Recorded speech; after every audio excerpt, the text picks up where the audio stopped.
안녕하세요. 도움이 될 만한 정보를 가져와 쉽게 설명하는 판교 천일염입니다. 오늘 이야기 드릴 주제는 아마 많은 분들이 아직 모르고 계실 수 있습니다. 근로장려금 그동안 잘 받고 계셨던 분들 많으시죠? 그런데 올해 8월부터는 조금이라도 알바를 하면 못 받을 수 있다는 사실 알고 계셨나요? 나는 매년 받았는데 이번에 왜 탈락이죠? 30만 원 정도 알바한 건데 그게 문제가 되나요? 이런 사례가 실제로 나오고 있습니다. 오늘 영상에서는 2025년 8월부터 달라지는 근로장려금 심사 기준과 어떤 분들이 특히 주의해야 하는지, 그리고 받을 수 있는지 사전 확인하는 방법까지 아주 쉽게 정리해 드리겠습니다. 먼저 근로장려금은 소득이 적은 분들에게 국가에서 지급하는 1년에 한 번 지급되는 현금형 복지제도입니다. 기본적으로 소득이 일정 기준 이하이고 재산이 일정 한도 이내이면 가구 형태에 따라 최대 수십만 원까지 받을 수 있죠.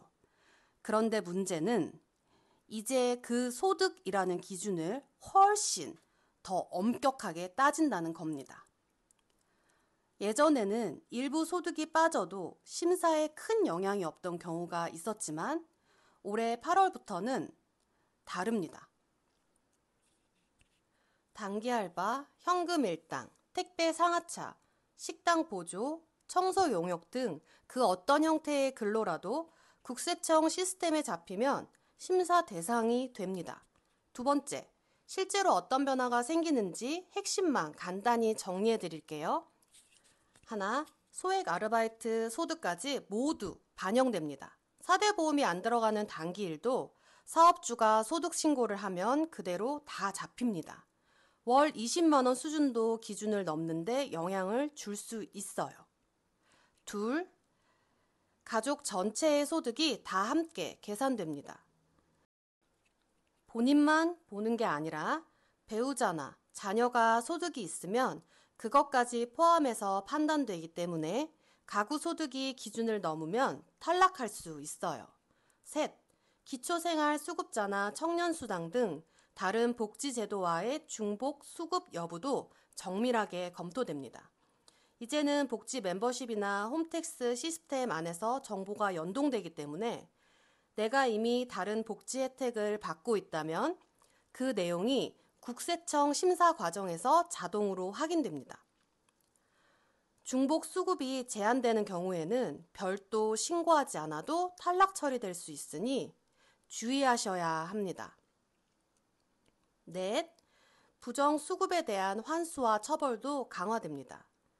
예를 들어 허위로 소득을 적게 적거나 가족 구성원을 사실과 다르게 기재해서 장려금을 받았을 경우 최대 5년치까지 환수 조치가 이뤄질 수 있고 고의성이 있을 경우 과태료나 형사처벌까지 받을 수 있습니다. 그럼 실제 사례 하나 들어볼게요. 경기도에 거주하시는 67세 김모 어르신은 한 달에 30만 원 정도 택배 분류 아르바이트를 하셨습니다. 작년엔 별 문제 없이 근로장려금을 받으셨는데 올해는 갑자기 탈락 통보를 받으셨다고 합니다. 알고 보니 사업주가 소득 신고를 한 게 국세청에 그대로 올라갔고 그 금액이 심사 기준을 초과해 버린 겁니다. 김 어르신 입장에선 내가 그 돈 벌어서 겨우 생활한 건데 라고 억울하실 수 있지만 국세청은 숫자만 보고 판단하기 때문에 한 번 넘으면 예외 없이 탈락 처리가 되는 구조입니다. 그렇다면 나는 받을 수 있을까요? 지금부터 알려드리는 방법으로 꼭 확인해 보세요. 첫 번째, 홈택스 사전 조회 서비스를 이용해 보세요. 국세청 홈택스 홈페이지에 접속해서 로그인 후 장려금 사전 조회 메뉴에 들어가면 자동으로 소득과 가구 구성 정보를 기반으로 내가 받을 수 있는지 예측 결과가 나옵니다. 두 번째, 복지 멤버십에 가입해 두세요. 복지로 홈페이지나 주민센터를 통해 가입하면 내가 받을 수 있는 각종 복지 혜택을 문자나 알림으로 안내받을 수 있고, 근로장려금과 같은 지원금도 일부 항목에 대해 맞춤형 안내가 제공됩니다. 세 번째, 국세청 상담센터 126번에 전화하세요. 근로장려금 받을 수 있는지 확인하고 싶다고 말하면 지금 내 조건에서 가능성 있는지 친절히 알려줍니다.